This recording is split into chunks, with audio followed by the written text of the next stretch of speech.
Welcome to Popternative, where we dive into topical discussions from the worlds of pop culture, social media, and sports. Here is your host, Peter Remoliotis, aka PD Beats. PD Beats here from Popternative, speaking to Avalon Fast about Honeycomb, which is having its world premiere at Slamdance this year. Welcome to the show. Thank you so much for being here. Hi, thank you so much for talking to me. I mean, this film is pretty crazy. There's so much happening in this movie. I mean, you smile. I feel like that's music to your ears. You're like, yes, my evil plan worked. Totally. I have so many questions in so limited time, but how did this come to be? When did you have the idea for Honeycomb? Can you just take me through the early days quickly? Yeah, for sure. So it was the summer after I'd graduated high school. And I wanted to make another movie, and I had the main tragedy in this film was kind of just a vision in my head that I worked on from there. I was like, that's scary. How can I make that happen? What are we gonna do with that? And then the idea of the bees came to me. I was on a walk on Cortez where it's where we shot it, and and then it just started working from there. I started telling people about it, getting their ideas, and everybody loved that that it was like these girls were like a beehive, like essentially. And they were the worker bees. Everyone had like ideas, so we just went off that. It was very like collaborative with my friends, and then I would go home and start writing, and that's kind of how it started. When did you officially film this film? Like, what year was it? That would be this summer of 2019. Okay. Yeah, so Perfect. one full summer. I had the idea. It took me kind of a year to get it together, write it, and then we filmed it the next summer. What was the mindset for the writing proportion of it? Like, you go and you make it and everything, but writing, what was your mindset for this film? It was the first time I'd ever written a script being like, okay, I'm going to write the script and people are going to follow it. Like I need people to rehearse their lines before I'd done short films and stuff where it was a little bit different. It was more improv. So when I wrote this, I was really like careful with the dialogue, and it took a lot longer, one, because it's a feature, and then two, because I was just more serious about it. And it was really fun. It was my first time kind of be like huddled up in my room on my laptop, just like writing. And then I had my co-writer as well.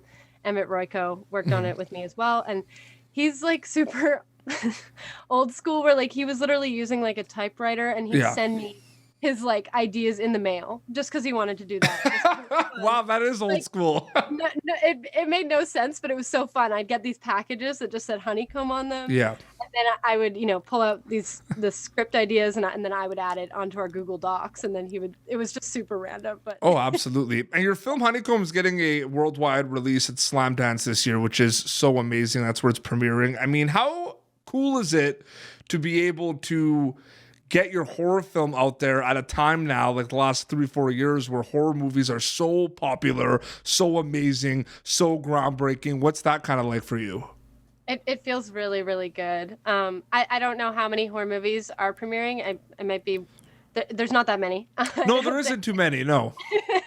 So that's really exciting. I mean, horror is so like, not everybody loves it. So the fact that enough people loved it to have it premiere there is super exciting for me. And absolutely know that more people will see it is also very now. I'm going to spin this to a question now, but like the thing is, it's like, we're covering the festival, we're doing a lot of interviews and a lot of coverage of a lot of the amazing films for Slamdance, and you get a lot of emails and stuff, and this one like caught my eye, right? Like just like everything caught my eye. Was that a kind of goal, do you think, too, when you're making this film? Obviously, you want people to enjoy it, but it catches your eye, this film. Like, everything going on and, like, the visuals and everything.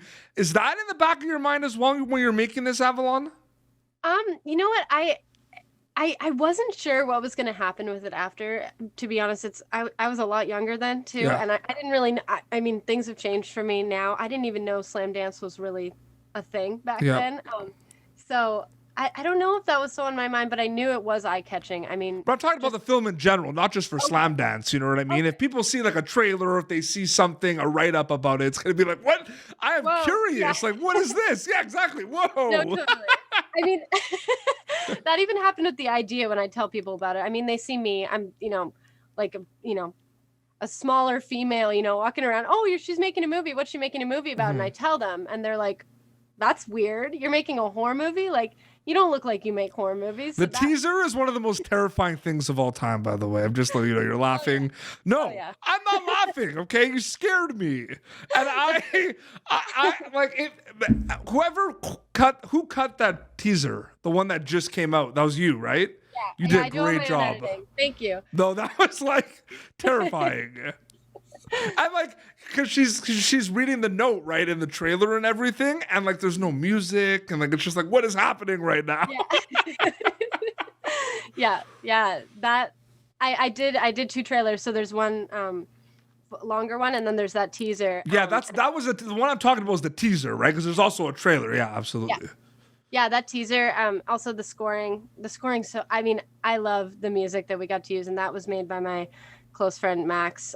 He does all the scoring for our stuff, and I mean that adds a big thing to it. Like, that's so good. But yeah, I loved editing that one. It was really fun. What's the mindset in terms of future projects? You work on this project, it's going to get some eyes at Slamdance. You obviously have some kind of ideas and everything. Is your mindset like, let's go make another movie? Are you kind of just like taking your time and kind of seeing what's out there and seeing kind of ideas and writing it down?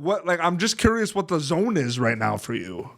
Yeah, I wrote another full-length screenplay a few months back called Camp. And it's also a culty girl horror movie. So Camp? It seems like that's kind of my thing. Yeah, it's called Camp. I'm hooked. I want to see this right now. Okay, cool. Summer camp gone wrong. Let's go. Yeah, exactly. So, similar genre, but it's obviously a different idea. And I wrote it with like no financial bounds, because I was like, I don't care anymore. We're gonna do this. I don't know how we're gonna do it yet, but I feel like something's gonna happen, and we're gonna be able to make it. And so I wrote it on a much bigger scale. So I'm excited about that. Getting specific into the film, you mentioned, like the beehive, like all the girls together and everything in the film. I find that's a really interesting thing. The kind of friendship kind of comes up obviously a lot in this film.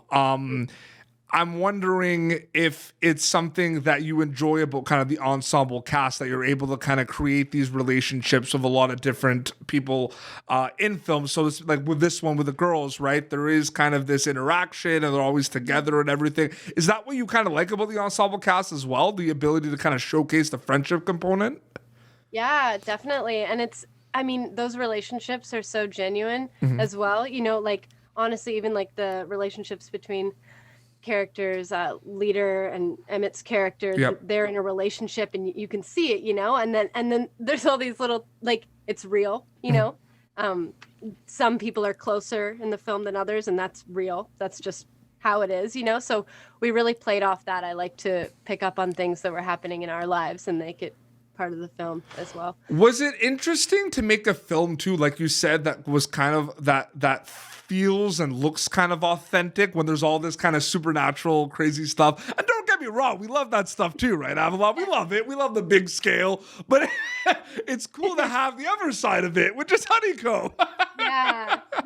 I mean, for me too, it's nice to have those moments like the car ride, for example, where the girls are waving their arms out the car. Like I love to see like those like female friendship moments. I'm like, because that's what makes it so heartbreaking in a way. It's like you want that. That's the good part. And then things crumble, right? I think one of the greatest things, and I think you did this really well in this film, where this film obviously has like the, oh my God, what the hell is happening? Like the traditional scaring kind of tropes and everything. But you have a lot of conversations in this film. You have a lot of looks and a lot of like uncomfortable, scary horror moments that are like, people are scary. Things they can say to each other will make you uncomfortable. You don't need all the blood and all the traditional stuff. Do you know what I mean by that a little bit? Totally. Yeah. Teenage girls are scary. Well, I wasn't going. Yeah. And we had so much fun with that. Like those awkward kind of moments where the girls are like, why did she say that? Like, what's her deal? Right. Yeah. That's the big thing. You have that a lot in this film. Yeah. Real life horror. Pretty much, but I feel like that's that's my go-to thing. My favorite thing, and maybe this will be your third movie after Kemp, I'm a big fan of like dinner party gone wrong. Like I love the idea of like people sitting at a dinner table and then someone says something that's like, why did you say that? Like, what is happening? Have you seen the show Fleabag? Oh yeah. They do that. So they have the best dinner table conversations. Of course. Like, that's so real. Of course. There's so many shows that do it. I mean, there actually are, like I say, Dinner Party Gone Wrong. That is like there are some horror movies like Would You Rather, You're Next. Have you seen The Invitation? That's one of my favorite ones. No, I haven't. Oh, it's the best. It is. That is literally the definition of a dinner party gone wrong. No, it's so good. When people get a chance to see your film at Slamdance, Avalon, what are you hoping they get out of it? I mean, we obviously talked about kind of some of the obvious things of a good scare, you know, the relationships and friendships with the girls and this beehive you mentioned and coined. But like diving into it a little bit more, what are you hoping they'll get out of it specifically? I hope people are confused a little bit at first. What am I supposed to take out of this? And I hope that they have like so many conversations about it with people. Like I hope that they get out of the theater or wherever they see it and they're like with their friends and they're like, wait, what happened here? Like, yeah, to add to that, do you hope they go to sleep with the lights on like I did with the teaser? Your teaser scared the crap out of me. Yeah, at first I want them to be scared and then really confused. And then come up with their own interpretation. Why do you have that pause with a scream at the end? Sorry. Right? So good. Avalon, thank you so much for your time. It was so great chatting with you. Yeah, so good chatting with you. So it's going to premiere at the festival at Slamdance, which is exciting. Oh, yeah. And where can you plug away like social media? Like, are there any social medias people can follow with the film or like or your stuff? Like anything specifically? Yeah, I do a lot of Instagram stuff. My name's Madvalon on there. Yep. And then on Twitter, I'm under I think it's Avalon Fast 18 or Fast Avalon 18, one of the two. Yeah. Do a bit more stuff on Twitter. That's kind of, we don't have like a page for Honeycomb yet, but it's on my stuff. So it's on your list. Yeah, absolutely. Well, this has been Popternative, youtube.com/Popternative for previous episode. Look out for Avalon Fast's Honeycomb premiering worldwide at Slamdance. Until next time, it's Avalon and PD Beats signing off. Thank you for tuning in to Popternative. Make sure to check out our past episodes of Popternative on YouTube. Be sure to like Popternative on Facebook and follow us on Twitter. This has been an Autograph Communications production.